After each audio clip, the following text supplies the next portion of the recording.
오늘 말씀 제목은 교회는 하나님의 군대다 하는 것입니다. 여러분, 교회 하면 어떤 이미지가 떠오릅니까? 평안한, 힘들 때 쉴 수 있는 그런 가정 같은 모습이 떠오를 수 있습니다. 수고하고 무거운 짐진 자들아 다 내게로 오라. 내가 너희를 쉬게 하리라 하고 있어요. 은혜를 받은 사람들은 교회에 오면은 어머니 품처럼 따뜻하고 포근함이 느껴질 것입니다. 또 어떤 사람들은 하나님의 지혜, 하나님의 말씀을 배우는 학교처럼 느껴지기도 할 겁니다.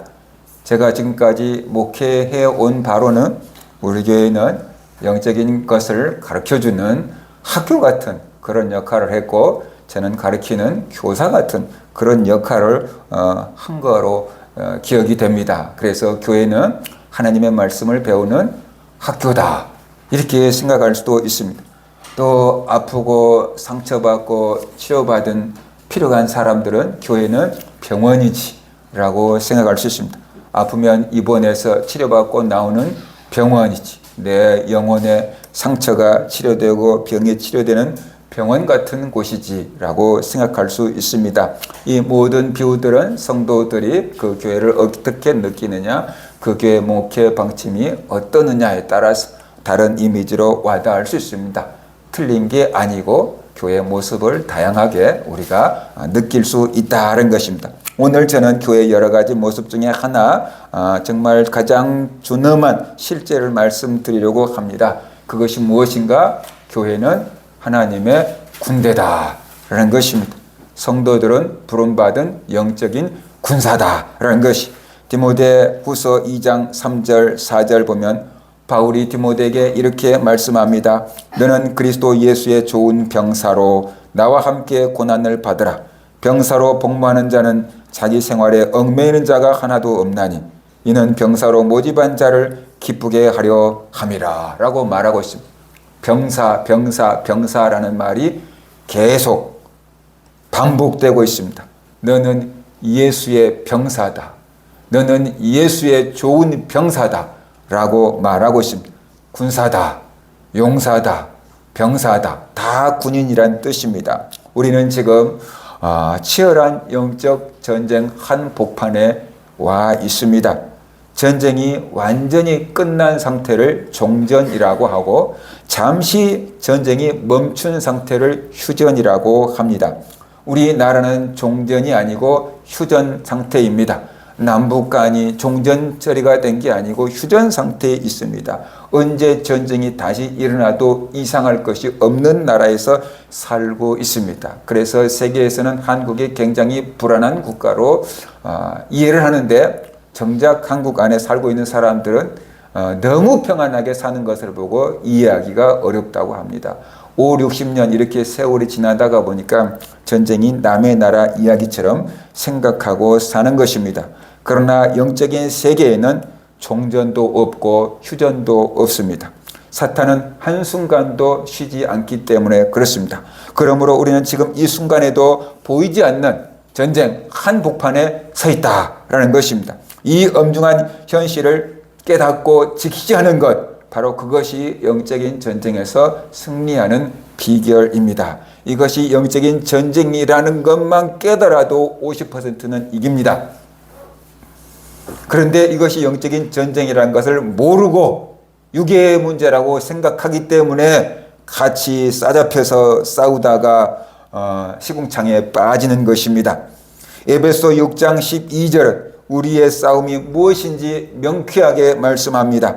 우리의 씨름은 혈과 육을 상대하는 것이 아니요 통치자들과 권세들과 이 어둠의 세상 주관자들, 하늘에 있는 악의 영들을 상대함이라고 했습니다.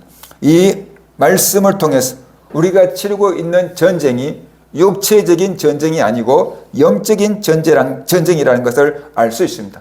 우리가 싸워야 될 싸움의 대상이 사람이 아니고 통치자들, 권세들, 어둠의 세상 주관자들, 하늘에 있는 악한 영들이다라는 것을 우리가 발견할 수가 있습니다. 보이지 않는 어둠의 세력과의 싸움인 것입니다. 그런데 우리는 보이지 않는 어둠의 세력과 싸우기보다는 내 눈에 보이는 가족과 싸웠고, 내 눈에 보이는 교회 성도와 싸웠고, 내 눈에 보이는 직장 동료와 싸웠고, 내 눈에 보이는 이웃과 싸워왔습니다. 이 전쟁은 하나님과 사탄의 전쟁이고, 진리와 거짓과의 전쟁이고, 생명과 사망과의 전쟁입니다. 우리가 원하든 원치 않든 우리는 이 전쟁의 참전 용사입니다. 우리는 전쟁에 나가지 않으려고 하고, 우리는 참전하지 않으려고 하고, 평안한 안전지대에 있고자 합니다. 그러나 우리는 원하든 원치 않든 영적인 전쟁에 투입된 참전 용사라는 것입니다. 이 현실을 모르거나 외면하는 순간 우리는 이미 사탄한테 먹히는 것입니다. 현대 교회는 영적인 안일함에 빠져 있습니다. 평안하다, 평안하다 하면서 잠들어 있는 경우가 많습니다. 이제 우리는 영적인 잠에서 깨어나야 합니다. 적은 멀리에 있지 않습니다. 적은 가까이 있습니다. 원수가 내 집안 식구리라고 했습니다. 적은 멀리 있는 게 아니고 가까이에 있는 겁니다. 저 미국에 있는 사람이 나에게 상처 주는 것이 아닙니다. 내 곁에 있는 가족이 상처를 줍니다. 한 입을 덮고 자는 배우자가 상처를 주고 평생 밥을 해 먹인 자녀가 상처를 줍니다. 같이 천국 가야 될 교회 성도가 우리에게 상처를 줍니다. 적은 멀리 있지 않고 가까이에 있습니다. 우리는 지금 영적인 전쟁 한복판에서 싸우고 있는데, 총칼을 내려놓고 무장을 해제하고 평안하다, 평안하다 그러면서 있다가 총상을 입고 부상을 입고 있지는 않습니까? 이제 오늘 내가 전쟁 가운데 투입되었다는 것을 깨닫고 영적인 잠에서 깨어나기를 원합니다. 사탄의 공격은 집요합니다. 포기할 줄 모릅니다. 우리는 지칩니다. 그만 좀 하자. 좀 쉬면 안 되냐? 이만큼 했으면 됐지 않냐? 좀 쉬자. 저는 사탄에게 그렇게 말해본 적도 있어요. 그만 좀 해라. 할 만큼 했지 않냐? 지겹다. 봐주지 않습니다. 사탄은 정말 우리가 지칠 때까지, 포기할 때까지, 쓰러질 때까지 공격합니다. 그 사탄과의 싸워서 이기려고 하면은 우리는 사탄보다 더 끈질겨야 합니다. 인내할 수 있어야 합니다. 한순간의 힘이 아닌 오랫동안 지탱할 수 있는 믿음의 저력이 필요하다라는 것입니다. 인내가 필요한 것입니다. 성령의 열매, 인내가 필요한 것입니다. 사탄은 어떻게 우리를 공격할까요? 사탄이 우리를 공격하는 루트는 세 가지로 얘기하면은 유혹과 미혹, 그리고 핍박과 박해, 그리고 실망과 상처라고 할 수 있습니다. 먼저 유혹과 미혹을 살펴보면은 비슷한 말인데, 유혹은 외부의 자극이 우리의 욕망을 끌어서 달콤한 유혹에 넘어가게 만드는 것입니다. 사탄은 눈에 보이는 돈이나 쾌락이나 성공이나 이런 눈에 보이는 것들을 하나님보다 더 사랑하게 만듭니다. 그래서 우리와 하나님 사이를 멀어지게 만듭니다. 반면 미혹은 판단력을 흐려버리게 하는 것입니다. 운전을 하다가 보면 아침에 안개가 자욱하게 끼일 때가 있어요. 그냥 한 치 앞도 안 보일 정도로 그럼 빨리 달릴 수가 없잖아요. 천천히 가는 수밖에 없잖아요. 그래서 이게 길인지 뭔지 알 수가 없다 그 말이에요. 시골길을 밤중에 가다가 보면 가로등도 없는 데도 많아요. 미혹은 우리의 영의 눈을 흐려버리게 하고 분별력을 흐려버리게 합니다. 그래서 무엇이 진짜인지 알지를 못하게 만들어버리는 것입니다. 잘못된 세계관을 심어버립니다. 영의 세계가 없다고 하거나 아무거나 믿어도 된다고 하거나 사이비 이단들의 교묘한 사상들을 만들어내서 하나님 아닌 다른 것을 믿고 세상 철학을 따르게 한다는 것입니다. 사탄은 밤중에 와서 가라지를 뿌렸습니다. 우리의 영적인 눈을 가려서 하나님을 믿지 못하게 하는 것입니다. 하나님 대신 다른 것을 믿고 따르고 사랑하게 하는 것입니다. 그 대상이 무엇이든지 상관없습니다. 돈이 됐든 우상이 됐든 이단이 됐든 철학이 됐든 유행이 됐든 사탄은 아무 상관없습니다. 하나님만 믿지 말라는 것입니다. 하나님만 섬기지 말라는 것입니다. 그 무엇이든 네 대상으로 우상으로 만들어라는 것입니다. 하나님에게서만 멀어지면 된다는 것입니다. 이것이 사탄의 목적입니다. 여러분, 지금 우리의 마음을 가장 많이 차지하고 있는 게 무엇입니까? 혹시 하나님보다 더 붙들고 있는 것은 없습니까? 오늘날 많은 성도들이 이 목사인 저부터 시작해서 하나님보다 더 붙들고 있는 게 스마트폰 아닐까요? 물론 스마트폰을 붙잡고 있는 것 자체가 나쁘진 않지만 그걸 가지고 뭘 하냐가 문제겠지요. 그걸 가지고 뭘 하냐가 문제이겠죠.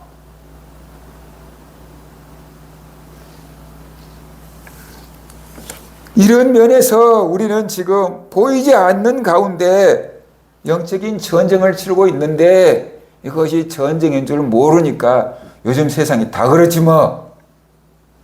그러면서 속고 있는 것입니다. 그 다음에 핍박과 박해가 있습니다. 핍박은 삶 속에서 숨막히게 조여오는 압박이라고 할 수 있습니다. 어떤 사람은 가정에서, 어떤 사람은 일터에서 예수 믿는다는 것 때문에 비난과 조롱과 따돌림을 당한 경우가 많습니다. 적당히 좀 믿어. 왜 그렇게까지 믿냐? 명절 때는 좀 쉬면 안 되냐? 그 교회 참 이상하네. 광신자 아니야? 너 세상이 힘드니까 종교로 도피하는 거지? 이런저런 말들 듣습니다. 그래서 우리가 예수 그리스도인이라는 것을 드러내지 못하게끔 하는 사회적인 압박이 있습니다. 박해는 조직적이고 제도적인 탄압입니다. 권력과 집단이 신앙을 이유로 생명까지 위협하는 것, 이것이 박해입니다.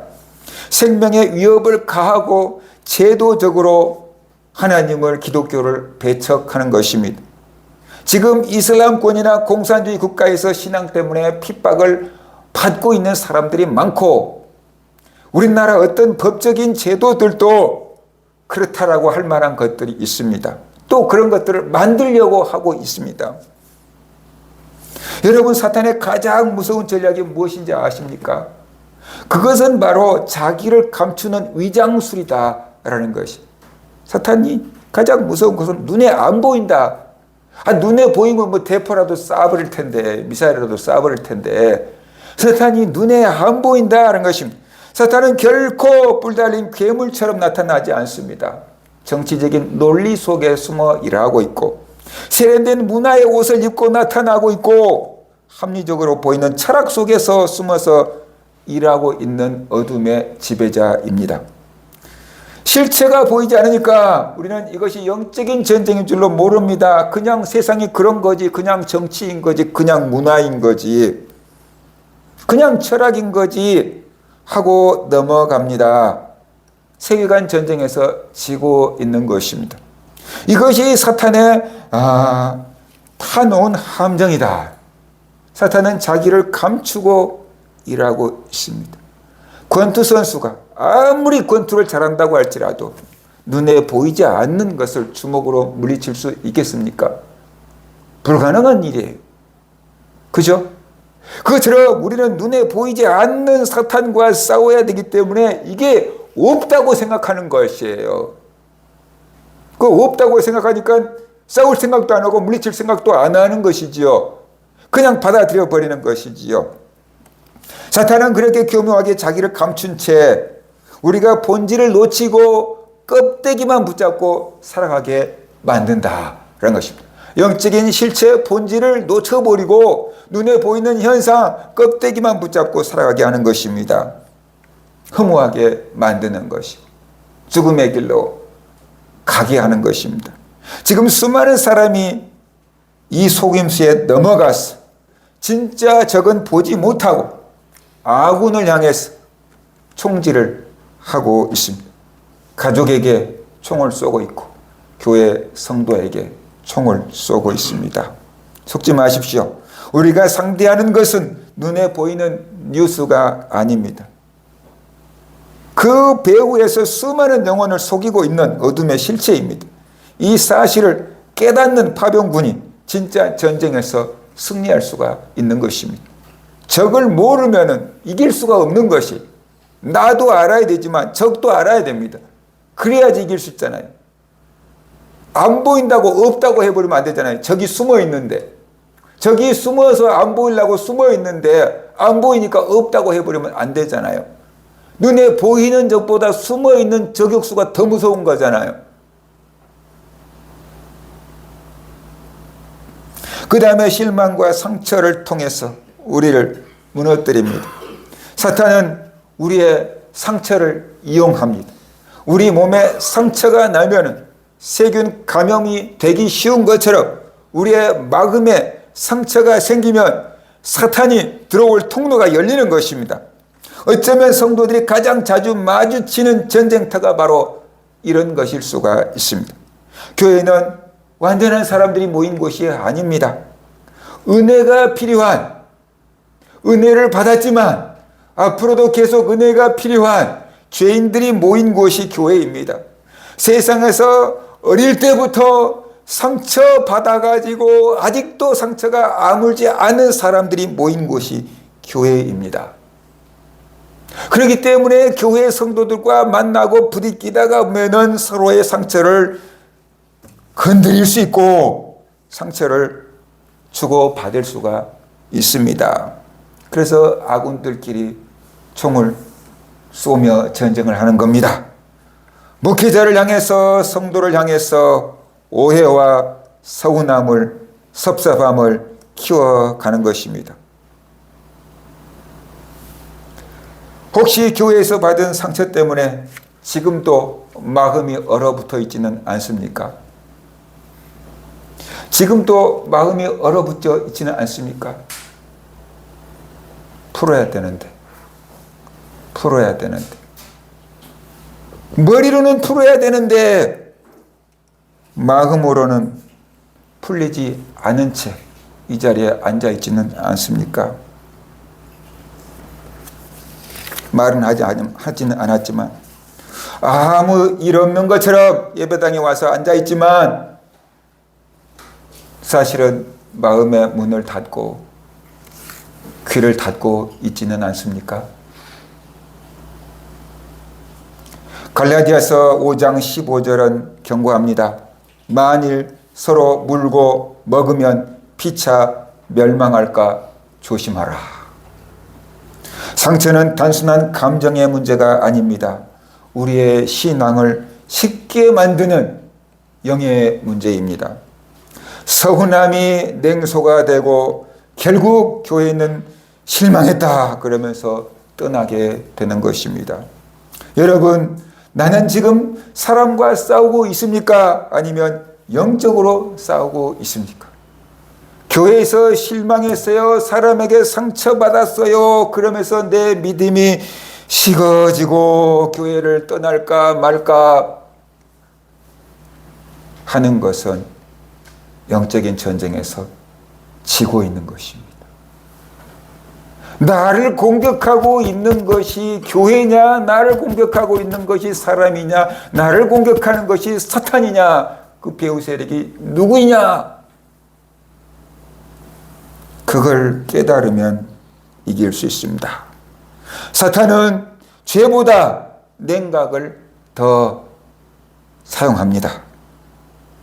뜨거운 신앙을 한순간에 무너뜨려버리고 차가운 얼음장처럼 만들어버린 것, 그것이 바로 서운함, 섭섭함, 실망감, 상처입니다. 예수 믿지 않는 사람들에게는 유혹이 먹혀들겠지만, 예수 믿는 사람들에게는 핍박이 먹혀들겠지만, 그런 사회가 아니라고 하면 사단이 쓸 수 있는 무기는 실망감과 상처라는 것입니다. 오늘날 한국교회 안에 얼마나 많은 사람들이 실망과 상처에 쓰러져서 현장 교회를 나오지 않고 온라인에서 유튜브만 들여다보면서 가난한 신자로 방황하고 있는지 모릅니다. 이것이 유행이 아니고 세상 권세 잡은 자의 만들어낸 틀 속에서 갇혀 있는 것 아닌가 생각해 볼 때라는 것입니다. 작은 서운함, 그 작은 실망감들이 우리의 믿음의 불꽃을 사그러들게 만드는 것입니다. 그렇다면 우리는 어떻게 해야 됩니까? 상처가 없을 수는 없습니다. 살아있는 동안 상처가 없을 수는 없습니다. 상처는 있습니다. 하지만 상처가 우리 인생을 좌지우지하게 해서는 안 된다. 상처 때문에 믿음이 식어지고 상처 때문에 하나님을 떠나서는 안 된다는 것입니다. 우리에게 필요한 것은 회복 탄력성, 영적인 회복 탄력성이 필요하다는 것입니다. 고무줄은 아무리 잡아당겨 내려놔도 조금 있으면 다시 딱 오므라드는 것처럼 아무리 상처를 받아도 다시 회복할 수 있는 회복 탄력성, 영적인 맷집이 필요하다는 것입니다. 현대인들은 유리 거울 같습니다. 툭 건들면 깨져버리고 붙여도 제대로 붙일 수 없는 유리 거울 같은 상태가 많습니다. 그만큼 회복 탄력성이 적다는 것입니다. 육체적으로는 막 성장했는데 마음의 근력이 영적인 믿음이 따라오지 못하고 있다는 것입니다. 상처만 묵상하면 마음이 어두워집니다. 하나님의 은혜를 묵상하면 빛이 보이고 소망이 보입니다. 제가 처음 예수를 믿었을 때 깨달은 진리가 있습니다. 사모님이 나한테 이렇게 말했습니다. 그 젊은 나이에 어떻게 화를 참으세요? 그 젊은 나이에 어떻게 화를 참으세요? 그렇게 물어봤어요. 그럴 때 제가 뭐라고 대답했냐면 미리 보여주니까요. 미리 보여주니까 참아요. 그랬어요. 싸울 일이 있으면은 며칠 전에 꿈에 탁 뭔가를 보였어요. 근데 뭔지 모르는데 막 꿈을 꿨어요. 그냥 꾸고 잊어버렸어요.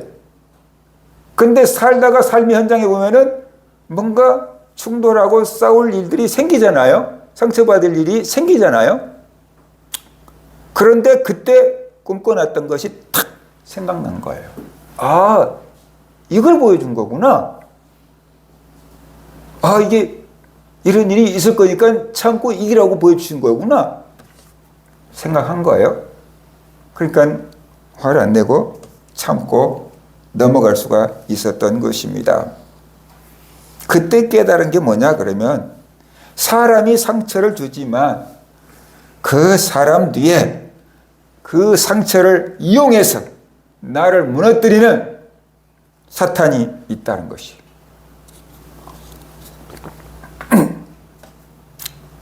어느 집사님이 저에게 기도 부탁을 했어요. 김 선생님, 기도 좀 해주세요. 뭔데요? 집에 계속 전화가 오는 거예요.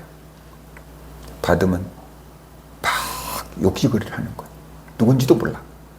받으면 막 욕지거리를 하고 끊어버리고. 근데 한두 번은 그냥 계속 와. 계속 전화해서 욕지거리하고 끊어버리고 계속 전화해서 욕지거리하고 끊어버려. 누군지도 몰라. 근데 이게 계속되니까 그 다음에는 뭐가 생겼냐 그러면은 벨소리만 울리면 심장이 두근두근 뛰어. 그전에는 이제 스마트폰도 없었던 집전화 시대인데 집에서 일하고 있다가 전화 벨만 울리면 심장이 두근두근 뛰어. 남편은 출근하고 자기 혼자 있는데 전화 벨이 울리면 무서워서 견딜 수가 없어. 교회 다니는 집사님, 날마다 교회 와서 철야하는 집사님, 같이 처리하니까 이제 기도 제목을 저한테 내놓는 거예요. 기도해 주세요.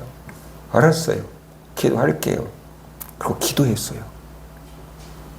그런데 그날 저녁에 꿈에 누군가가 공중전화 박스에 들어가서 전화기를 붙잡고 욕을 하는 사람이 보였어요. 제가 아는 교인이었어요. 그래서 제가 공중전화 박스로 가서 그 사람의 목을 확 조아버렸어요. 더 이상 말을 하지 못하도록 목을 확 조아버렸어요. 다음날 기도 부탁하란 집사님에 가서 말했어요. 집사님, 이제 전화 안 올 거예요. 걱정하지 마세요. 그랬어요. 그랬더니 왜요? 그러는 거예요. 왜요? 아니, 계속 어떻게 안 온다. 이거 너무 신기하잖아. 왜요? 그런 거죠. 이렇게 됐는데 그 사람이 누구였다는 것은 말하지 않았어요. 교육 시험 두고 상처받잖아요. 그 사람이 누구란 건 말 안 했는데 그렇게 전화기에다가 대고 욕하는 여자가 보이더라고요.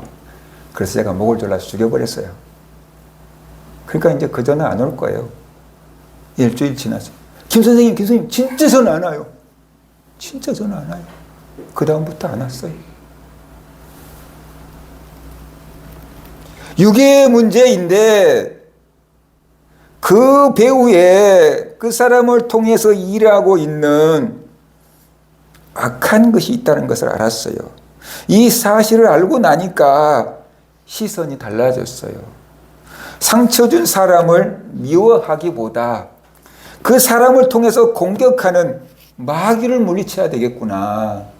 저 사람과 싸우기보다는 저 사람을 통해서 나를 자극하는 악한 영을 물리쳐야 되겠구나. 그래서 예수 이름으로 명령한다. 더러운 귀신아 떠나가라. 예수 이름으로 명령한다. 나를 상처 주는 악한 영은 물러가라. 대적하는 기도를 하게 된 것입니다. 원수는 사람이 아니라 마귀입니다. 사람에게 집중하면 그 사람을 향한 미움이 막 계속 눈덩이처럼 커집니다. 그러나 그 사람을 통해서 나를 공격하고 자극하는 그 영의 세계를 우리가 알고 공격하기 시작하면은 믿음이 회복이 됩니다. 믿음이 회복이 됩니다. 그 사람을 미워하는 게 아니고 그 사람을 이해하게 됩니다. 그 사람에 향한 미움과 원망이 사탄에게로 옮겨집니다. 사탄을 대적하려고 그러면 기도해야 되잖아요. 믿음이 자라게 됩니다. 사탄을 대적하려고 그러면 하나님을 가까이 해야 되잖아요. 그래서 마귀를 대적하고 하나님을 가까이 하는 신앙이 되어버리는 것입니다. 그래서 믿음이 자라는 겁니다. 그러니까 여러분에게 상처 주고 비수를 꽂는 그 사람들과 육체적으로 싸우지 말고 그 사람들을 원망하고 복수하겠다고 미움의 칼날을 갈지 마십시오. 그 사람은 여러분의 아군입니다. 여러분의 가족입니다. 한 교회 성도입니다. 직장 동료입니다. 그 사람을 통해서 일하는 그 악한 영이 우리의 진짜 대적이라는 것이에요. 그러니까 우리가 그 악한 대적을 쳐부셔야지 평화가 오는 것이지 휴전해놓고 있으면 안 되는 것이에요. 싸움을 피해서 평화를 얻는 것이 아니고 사탄을 물리치고 정복해야 진정한 평화가 오는 것입니다. 자꾸만 사람과 타협하려고 해서 평화가 오는 것이 아닙니다. 싸움을 피해서 평화가 오는 것이 아닙니다. 잠깐 잠잠해질 뿐입니다. 언제 터질지 모릅니다. 불안과 긴장 속에 살아야 됩니다. 그러나 그 배후의 역사는 사탄의 세력을 꺾어버리면은 진짜 평화가 오고 더 이상 긴장할 필요가 없고 더 이상 두려워하고 염려할 필요가 없게 되는 것입니다. 믿습니까? 우리의 대적이 누구인지 알아야 돼. 우리의 대적은 하나님의 형상대로 지음받은 사람이 아니다. 우리의 대적은 우리 가까이 있는 가족도 아니다. 우리의 대적은 같이 신앙생활하는 영적인 가족, 교회 성도도 아니다. 우리의 대적은 그들을 통해서 우리를 쓰러뜨리려고 하는 악한 사탄이다. 그런데 우리는 이 사실을 모르니까 얼마나 가족에게 총을 쐈습니까? 눈총부터 시작해서 사태질부터 시작해서 얼마나 많은 총을 쏘아댔고 입으로 화살을 날렸습니까? 얼마나 많이 교회들에게, 성도들에게 상처를 입히고 상처를 받고 아군들끼리 싸워서 멸망하게 되었습니까? 하나님 보시면 얼마나 안타까울까? 사탄이 보면 얼마나 좋을까? 우리는 하나님의 눈에서 눈물이 나오게 하고 하나님의 입에서 한숨이 나오게 하고 사탄이 좋아서 춤을 추게 하는 일만 하면서 살아오지 않았는가? 믿는다고 하는데 그렇게 살았어요. 실체를 보지 못하니까. 우리가 영적인 잠을 자고 있으니까 이렇게 산 것이에요. 그러면 이제 우리는 어떻게 해야 됩니까? 에베소 6장 13절 17절 보면은 하나님의 전신갑주를 입으라 라고 말하고 있어요. 진리의 허리띠를 띠고 위에 고신병을 붙이고 평안의 복음으로 신을 신고 믿음의 방패와 구원의 투구와 성령의 검 하나님의 말씀을 가지라. 뭘 어떻게 하라는 건데요? 바울은 로마 군인들을 생각하면서 이렇게 전쟁할 수 있도록 완전 무장하라 라고 우리에게 말씀하고 있는 것입니다. 우리는 영적인 한복판에 서 있습니다. 적군들이 우리에게 불화살을 쏘아대고 총을 쏘아대고 대포를 쏘아대고 미사일을 쏘아댑니다. 그렇다고 한다면 전쟁하기 위해서는 1차적으로는 살아남아야 됩니다. 살아남으려고 하면은 나를 보호해야 됩니다. 상처 입지 않도록, 부상 입지 않도록 나를 보호해야 됩니다. 그러면은 무장을 해야 돼요. 무거워도 헬멧 써야 되고 무장해야 돼요. 그래서 나를 지키는 것입니다. 그래서 평안의 복음을 신으라고 했어요. 여러분이 가는 곳마다 하나님의 평안이 임하도록 기도하십시오. 여러분이 학교 가면 내가 학교 가는데 평안하게 해달라고 기도하고, 여러분이 일터에 가면 일터가 평안하게 해달라고 기도하고, 여러분이 집에 들어가면 이 가정에 평안이 임을자다 축복하고, 여러분이 교회에 오면 이 교회에 평화가 있을자다 하고 축복하십시오. 제가 예수 믿기 전에 공장을 좀 다녔는데, 화장지 만드는 공장에 좀 다녔는데, 기계를 고치는 커다란 화장지 원단을 만들어내는 그 기계를 고치는 부서에 들어갔어요. 나는 이제 신입이고 기계가 이제 화장지가 뜯어져서 나오면 그 어마어마한 기계를 멈춰놓고 반장이 들어가가지고 기계를 뜯어 고쳐서 화장지가 빵꾸 나지 않고 잘 나오게 칼날로 막 가는 거예요. 그런데 그러려고 그러면 풀어야 되고 갈아야 되고 여러 가지 도구가 필요하잖아요. 그러니까 스패너를 가져와라, 몽키를 가져와라, 뭐 가져와라 그러는데 집에서 벤치하고 망치밖에 모르는 인간이 온갖 기계 부품을 들먹이면서 가져오라고 하니까 이겁니까? 그러고 가져가면 그거 아니다. 이겁니까? 그거 아니다. 이겁니까? 가져가면 그때부터 이제 화가 아니 그것도 아직도 몰라? 이렇게 되는 거지. 그러니까 나중에 어떻게 돼요? 무거워도 공구함을 다 두고 알아서 쓰십시오. 옆에서 보조하는데 그게 정말 곤욕이었어요. 그래서 버스 타고 회사에 출근하면서 예수도 믿지 않는 인간이 기도를 하게 되더라고. 예수도 믿지 않아. 그런데 그냥 기도해. 오늘 기계가 고장나지 않게 해주세요. 오늘 기계 고장나지 않게 해주세요. 그러면서 그냥 기도하는 거야, 이게. 근데 이제 우리는 예수를 믿잖아요. 그러니까는 오늘 학교 가서 공부 잘하게 해주세요. 친구들과 잘 지내게 해주세요. 오늘 설 명절인데 친척들 만나면 평화가 임하게 해주세요. 화평하게 해주세요. 시기질투, 다툼, 싸움 없게 해주세요. 기도하는 거예요. 오늘 주일인데 교회 가는데 방해가 없게 하시고 막히지 않게 하시고 은혜 받게 해주세요. 상처받지 않게 해주세요. 기도하는 거예요. 나 자신을 무장해야 되는 것입니다.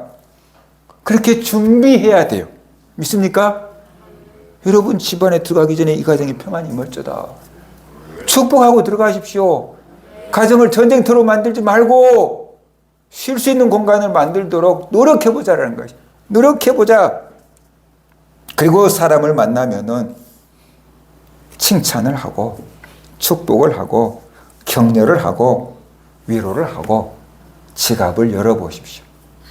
설 명절인데 저 애들이 핸드폰 하느라고 내가 왔는지도 신경도 안 써. 근데 설날 가면 핸드폰 하다가도 열심히 뛰어나서 막 왜? 세뱃돈 달라는 거지. 그 지갑을 열면은 상대방의 마음이 열려요. 그 사람 자녀들에게 풍족한 용돈을 주면 부모의 마음도 열려요. 그래서 여러분을 시기 걸고 태클 걸려고 했다가도 눈 녹듯이 녹아버려. 아예 싸움거리가 없어져 버려. 사탄이 조정하지 못하게끔 끈을 끊어버려야 돼. 이미 붙고 나서 막 우락부락 싸우려고 화해하려고 하지 말고 사탄이 공격할 수 있는 루트를 막아버려야 된다는 거예요. 차단해버려야 돼. 그리고 그럼에도 불구하고 바락바락 싸우자고 달라들면은 속으로 기도하는 거예요. 예수 이름으로 사탄은 잠잠해져라. 예수 이름으로 사탄은 잠잠해져라. 예수 이름으로 그 입은 딱 봉함될지어다. 그렇게 기도하고 대적하고 물리치는 거예요. 한번 해서 안 된다고 하지 말고 믿음 갖고 그냥 계속 하는 거예요. 그러는 동안 우리는 화를 참게 되고 그러는 동안 사람과 싸우지 않게 되고 그렇기 때문에 이기는 것이에요. 그리고 정말 중요한 사실이 있어요. 방어만 하면 안 된다는 거죠. 영적인 전쟁에서 방어만 하면 안 돼요. 가끔 월드컵 보면 축구 선수들 중에서 골키퍼가 너무 잘하는 사람도 있어요. 아무리 찾아도 다 잡아내버린 골키퍼. 그러면 사람들이 거미손 그래. 그 골키퍼 별명이 거미손. 아무리 찾아도 다 잡아내. 골키퍼가 아무리 잘하는 거미손이라고 할지라도 골만 막으면 이길 수가 없어요. 아무리 잘해도 비기는 거지 이길 수가 없어요. 골키퍼 혼자 이기게 할 수는 없어요. 비기게는 할 수 있어. 근데 공격수가 골을 넣으면 이겨. 그렇죠? 그러니까 우리가 사탄과 싸울 때 아무리 방어를 잘해도 방어만 해갖고는 이길 수가 없다라는 거예요. 공격을 해야지 이길 거 아니에요. 골을 넣어야지 이길 거 아니에요. 그러니까 우리가 공격만 하지 말고 나 혼자 평안해 하지 말고 사탄의 적진을 향해서 우리가 미사일을 쏘아야 되는 것입니다. 공격을 해야 되는 것입니다. 무엇을 가지고 공격합니까? 우리의 무기는 무엇입니까? 하나님의 능력입니다. 고린도후서 10장 4절 5절 우리의 싸우는 무기는 육신에 속한 것이 아니요 오직 어떠한 견고한 진도 무너뜨리는 하나님의 능력이라. 모든 이론을 무너뜨리며 하나님을 아는 것을 대적하여 높아진 것을 다 무너뜨리고 모든 생각을 사로잡아 그리스도에게 복종하게 하나니. 그러니까 우리가 싸워야 될 대상이 누구냐 그러면은 모든 이론, 하나님을 대적하는 모든 이론, 진화론부터 시작해서 무신론부터 시작해서 이원론부터 시작해서 포스트 모이즘부터 시작해서 뉴에이지부터 시작해서 모든 이론, 그 이론들, 모든 생각들, 이런 것들을 대적하는 것이. 그래서 그 목적이 무엇이냐? 우리의 지식을 자랑하기 위함이 아니다. 그들을 그리스도에게 복종하게 하는 것이 목적이에요. 그들을 그리스도에게 복종하게 하는 것. 그들도 예수를 믿고 구원받게 하는 것. 그것이 우리 목적이라는 것이. 그것이 영적인 전쟁의 목적인데 그것을 이루기 위해서 우리에게 주신 무기가 뭐냐 그러면은 하나님의 능력이라 그랬어요. 경건의 모양만 있고 능력이 없는 자들이 현대교회에 많잖아요. 그 중에 우리도 포함되고 하나님의 능력을 가져야 돼. 하나님의 능력, 성령의 능력을 가져야 돼. 그래야지 그런 사상들을 정복할 수 있고 물리칠 수 있고 그리스도 예수께 복종시킬 수 있다. 하나님의 지혜가 필요한 것이. 하나님의 지혜가 필요해. 그래서 공부해야 되는 것이, 배워야 되는 것이. 그 다음에 하나님의 말씀, 에베소 6장 17절 구원의 투구와 성령의 검 곧 하나님의 말씀을 가지라. 에베소 6장에서 우리가 영적인 군사로서 하나님의 천신갑주를 입으라고 했는데 모든 것은 방어용이에요. 나를 지키기 위한 방어용. 그런데 딱 적을 물리칠 수 있는 공격용이 하나 있는데 그것이 검인데, 공격용 검, 요즘 말로 하면 총인데, 그게 뭐냐? 하나님의 말씀이라 그런 것이. 하나님의 말씀이 공격용 도구예요. 하나님의 말씀을 선포하는 것이 총을 쏘는 거고 칼을 휘두르는 것이에요. 그러니까 우리는 눈치 보지 말고 예수 그리스도의 말씀을 선포해야 될 줄로 믿습니다. 아멘. 세상 철학 앞에, 논리 앞에 입 다물고 있지 말고 우리가 하나님의 말씀을 선포해야 되는 것입니다. 하나님이 역사하는 것입니다. 선포해야 되는 것이. 그 다음에 예수의 이름이 마가복음 16장 17절 믿는 자에게는 이런 표적이 따르니 곧 그들이 내 이름으로, 예수님의 이름으로 귀신을 쫓아내며 라고 말하고 있어요. 예수님의 이름으로 귀신을 대적하고 물리치고 쫓아낸다라고 말씀하고 있어요. 예수의 이름에 권세가 있기 때문에 그래요. 예수의 이름을 사용할 수 있는 권한을 우리에게 주셨어요. 그러니까 우리가 예수의 이름을 부르며 예수의 이름으로 사탄을 대적하고 물리쳐야 될 줄로 믿습니다. 주님께서 우리에게 주신 권세인데 그 권세를 사용하지 않는 것은 주님의 약속을 신뢰하지 않기 때문에 그런 것입니다. 믿는다고 하면서 주님의 약속을 신뢰하지 않기 때문에 그런 것입니다. 주님의 이름으로 정복하십시오. 사단을, 질병을, 상처를, 환경을 주의 이름으로 정복하십시오. 물리치십시오. 다만 된다고 해도 안 하는 것보다 낫잖아요. 우리의 믿음이 커갈수록 더 효과가 나타날 줄로 믿습니다. 바로 예수님의 이름을 선포하는 거예요. 어떤 기적이 일어납니까? 누가복음 10장 17절 18절 제자들이 기뻐하며 돌아와 말했습니다. 주여, 주의 이름이면 귀신들도 우리에게 항복하더이다. 예수께서 대답하셨습니다. 사탄이 하늘로부터 번개같이 떨어지는 것을 내가 보았노라. 우리가 복음을 전하고 예수의 이름을 선포할 때 사탄의 나라를 침략하는 것입니다. 사탄이 번개처럼 떨어질 줄로 믿습니다. 우리가 예수의 이름을 전하고 복음을 전하고 주의 백성들을, 하나님이 택한 백성들을 구원할 때 사탄의 나라는 무너지고 하나님의 나라는 서게 되는 것입니다. 그렇다면 왜 사탄이 이토록 집요하게 교회와 성도들을 공격할까? 귀신이 저를 너무 귀찮게 굴 때 제가 물었어요. 너 왜 자꾸 나만 그렇게 귀찮게 굴어? 그렇게 물었어요. 그랬더니 그 귀신이 나한테 이렇게 대답했어요. 크기 전에 잡아먹으려고. 크기 전에 잡아먹으려고 나를 괴롭힌다는 거예요. 나 인자 갓 예수 믿고 거듭난 인자 햇병아리인데 그놈의 귀신은 내가 하나님의 종이 될 줄 알았던 거지. 크기 전에 잡아먹으려고 그렇게 나를 괴롭힌다는 거예요.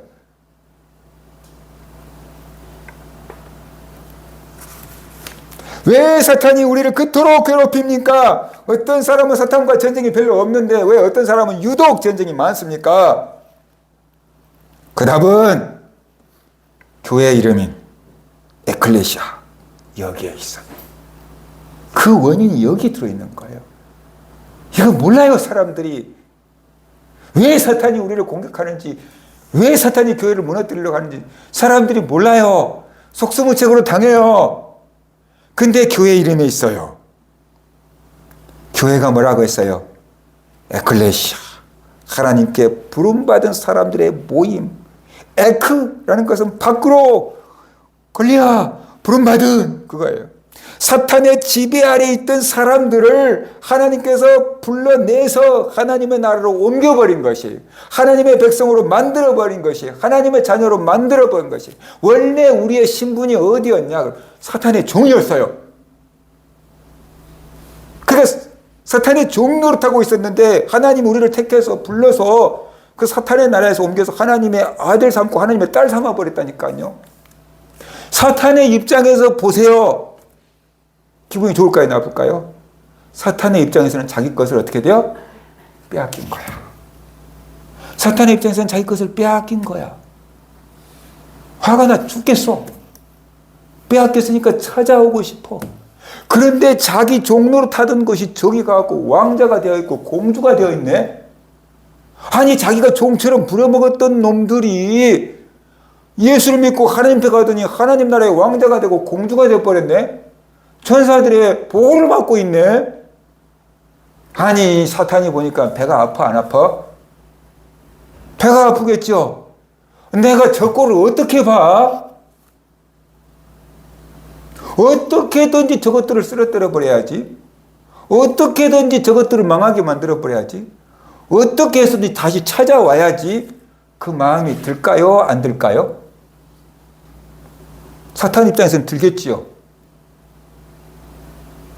그러니까 사탄 입장에서는 하나님이 자기 원수인데 하나님을 대적해서 싸울 힘이 없는 거야. 그러면은 하나님을 제일로 가슴 아프게 하는 것은 뭐예요? 하나님이 진짜 자기 생명처럼 사랑하는 그 자녀들을 망쳐버리는 거야. 뭔지 이해가 되지요? 사탄이 하나님을 원수처럼 생각해. 왜? 자기 소유를 뺏어갔으니까. 그런데 사탄이 하나님을 대적하려고 하니까 역부족이야. 못하겠어. 그렇다고 포기하기도 싫어. 하나님의 마음을 아프게 하고 하나님의 눈에서 피눈물을 좀 흘리게 해보고 싶어, 사탄 입장에서. 그런데 하나님하고는 게임이 안 된단 말이야. 그러니까 누구를 노린 거예요? 하나님의 자녀인 성도들을 노리는 것이고 예수 그리스도의 핏값을 주고 산 교회를 무너뜨리려고 하는 것이에요. 그러니까 사탄이 교회와 성도들을 타겟 삼고 집중 공격을 하고 있다라는 것이에요. 그래서 지금도 우리 곁에서 우는 사자처럼 삼킬 자를 찾고 있고 기회를 찾고 있는 겁니다. 사탄은 죽은 자를 건들지 않습니다. 살아있는 영혼만 건듭니다. 절대로 죽은 영혼 건들지 않습니다. 이미 자기 종인데 뭐라고 건듭니까? 살아있고 똘망똘망하고 앞으로 하나님께 쓰임받을 만한 일꾼이기 때문에 쓰러뜨리려고 하는 것입니다. 혹시 여러분에게 사탄의 공격이 있습니까? 왜 하나님이 나를 안 지켜주고 왜 나만 이렇게 사탄의 공격을 받고 그렇게 원망하고 있지 않습니까? 생각을 바꿔보십시오. 내가 살아있기 때문이구나. 내가 하나님의 자녀이기 때문이구나. 하나님이 나를 너무나도 소중하게 여기기 때문이구나. 그래서 사탄이 시기 질투해서 나를 공격하는 것이구나. 하나님이 나에게 계획이 있나 보다. 앞으로 나를 크게 쓰려는가 보다. 그러니까 사탄이 미리서 나를 이렇게 쓰러뜨리려고 하는가 보다. 그렇게 관점을 바꿔보십시오. 왜 다른 사람들은 다 잘되게 하면서 나에게는 이렇게 고난이 많을까요? 그렇게 하지 말고 관점을 바꿔보십시오. 하나님이 나를 얼마나 사랑하면 사탄이 이렇게 공격할까? 할렐루야. 그러면 여러분이 자존감이 확 올라가 버리는 것이. 그렇지. 하나님 나를 사랑하지. 하나님 나를 쓰려고 그러는 거지. 이것은 훈련이겠지. 까짓 거 뭐 이겨내지 뭐. 이런 도전하는 마음이 생기는 것입니다. 특별히 사탄은 교회 지도자와 중직자, 목사, 장로, 중직자들을 공격합니다. 교회 중직자 하나를 쓰러뜨리면 파괴력이 굉장히 크거든요. 그렇기 때문에 교회 지도자들을 파괴하려고 하는 것입니다. 그러니까 우리는 사탄의 종이 되지 말아야 됩니다. 교회 지도자들을 비판하는 칼날이 되지 말고 교회 지도자를 보호하는 방패가 되어주시기 바랍니다. 약점만 보이면은 교회 목사나 장로나 권사님이나 집사님이나 성도들은 막 목사가 저래, 집사님이 저래, 권사님이 저래 그러면서 비난의 칼날을 휘둘러 대지 말고 이유가 있겠지, 사정이 있겠지, 오해했겠지. 그러면서 목사와 장로와 권사와 집사님들을 막아주는, 쉴드 쳐주는 방패가 되는 성도님들이 되시길 바랍니다. 그럴 때 사탄의 도구가 되지 않는 것입니다. 보인 대로 말하면 안 되고 들린 대로 말하면 안 됩니다. 그리고 시험 든 성도들이 있거든 정죄하지 마십시오. 믿음이 없어서 저래. 몇십 년을 믿었는데도 저래. 그렇게 비난하고 정죄하지 마십시오. 아니 무슨 권사를 한 분이 시험이 들어? 아니 무슨 목사가 시험이 들어? 아니 무슨 장로가 다 시험이 들어? 우리도 괜찮은데. 그렇게 말하지 마십시오.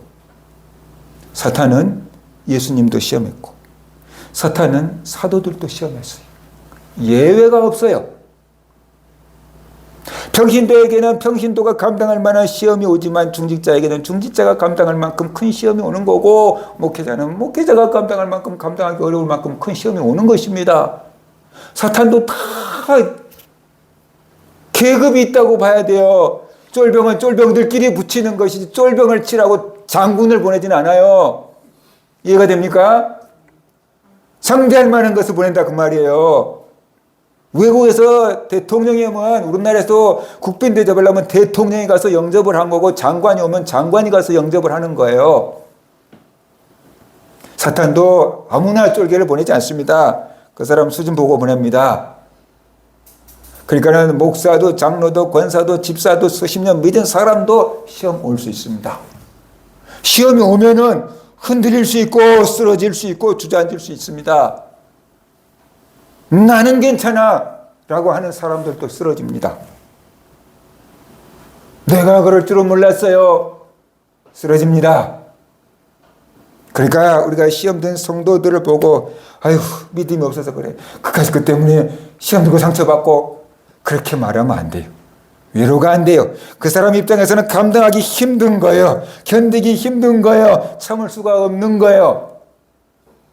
그러니까 우리는 비난과 정죄하지 말고 믿음 없다고 책망하지 말고 공감해 줘야 됩니다. 누구나 시험은 와. 나에게도 시험은 있어. 공감. 네 문제가 아니야. 네가 살아있어서 사탄이 건드는 거야. 얼마나 힘들었어. 얼마나 속상했어. 얼마나 외로웠어. 아무한테도 말도 못하고. 힘내. 내가 기도해 줄게. 그렇게 위로부터 해줘야 돼요. 그렇게 위로할 때 그 사람의 마음이 회복이 되는 것입니다. 혹시 이 자리에 그런 마음을 갖고 앉아 있다면 하나님은 나를 정죄하지 않으신다. 하나님은 나를 야단치지 않으신다.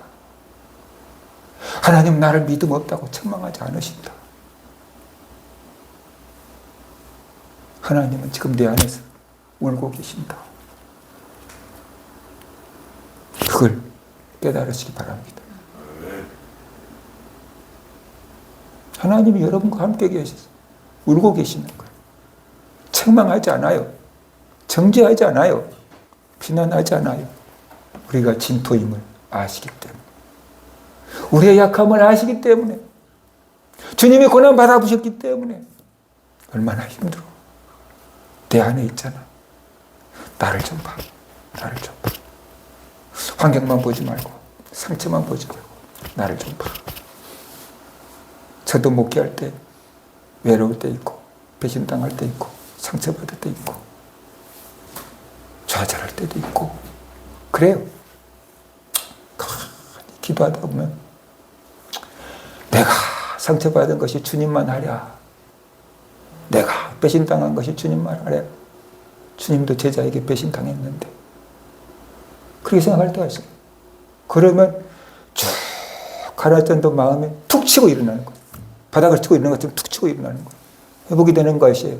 여러분에도 이런 은혜가 있기를 주의 이름으로 축원합니다. 시험 든 성도를 비난하지 말고 공감하시고 위로해 주시고 기도해 주시기 바랍니다.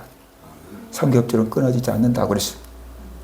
교회는 예수님의 몸이고 예수님이 우리의 머리고 우리는 예수님을 머리로 모신 지체라 그랬어요. 한 몸이에요. 한 성도가 아파할 때, 한 성도가 힘들어할 때 다른 지체가 아파하지 않고 힘들어하지 않는다는 것은 한 몸이 아니라는 것이. 한 성도가 시험 들고 휘청거리고 아파하고 고민하고 쓸쓸히할 때 나 몰라라 한다는 것은 공동체 의식이 없고 지체 의식이 없는 거예요. 아, 저 성도가 정말 힘들구나. 뭘로 위로해 주지? 어떻게 해 주지? 그런 고민이 있어야 될 줄로 믿습니다. 여러분이 해줄 수 있는 것으로 위로해주고 격려해주고 기도해줘야 되는 것입니다. 전쟁은 혼자 하는 것이 아닙니다. 혼자 하는 전쟁은 너무 외롭습니다. 함께 하는 동료가 있어야 됩니다. 전우들이 있어야 돼요. 전우들이 있어야지 싸움. 사탄은 전략적으로 우리를 공격하는데 우리는 각기 전투하고 있으면 안 됩니다. 한 사람의 기도도 힘이 있지만 교회 공동체의 힘은 더 무서운 폭발력을 발휘할 줄 믿습니다. 한 사람의 기도가 소총으로 쏘는 것이라고 한다면은 교회 성도들이 한 마음으로 합심해서 사랑해서 기도한다 그러면 그것은 핵무기가 될 줄로 믿습니다. 우리 성도들이 흔들리는 성도들, 낙심한 성도들, 상처받은 성도들, 우울한 성도들, 믿음이 식어진 성도들, 교회에서 보기 힘든 성도들, 내 문제고 내 지체고 내 교회의 문제인 줄 안고 기도합시다. 기도하기 바랍니다. 그래서 우리가 한 배를 탄 공동 운명체고 예수 그리스도를 머리로 모신 한 지체임을 확인할 수 있는 교회가 되기를 원합니다.